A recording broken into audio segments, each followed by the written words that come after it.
महत्त्वाचे शब्द आणि त्यांची वाक्य बघूयात. बी लेटरची पहिला आहे बघा बॅक. बॅक म्हणजे परत, पाठ किंवा मागची बाजू. त्याचं मराठी वाक्य होतं तिने खोलीत पाठ फिरवली. त्याचं इंग्रजी रूपांतर होतं शी बॅक्ड अक्रॉस द रूम. त्याच्यानंतर दुसरा शब्द बॅकवर्ड्स. बॅकवर्ड्स म्हणजे मागे, मागे पडलेलं. त्याचं मराठी वाक्य होतं तिने एक लहान पाऊल मागे टाकली.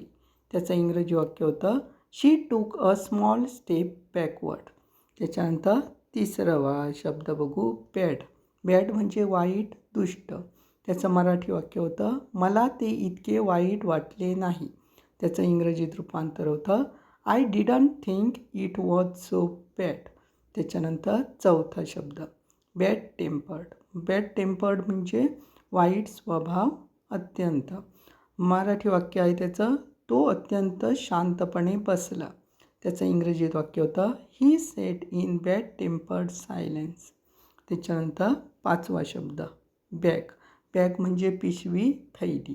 त्याचं मराठी वाक्य होतं मला दुसरी पिशवी दाखवा. इंग्रजीत रूपांतर होतं त्याचं शो मी अनादर बॅग. अशा प्रकारे हे 5 शब्द आहेत. त्याचं मराठी वाक्य आणि इंग्रजी वाक्य दिलेलं आहे. अधिक विस्तृत माहिती हवी असल्यास आमच्या यूट्यूब चॅनलला अवश्य भेट द्या. धन्यवाद.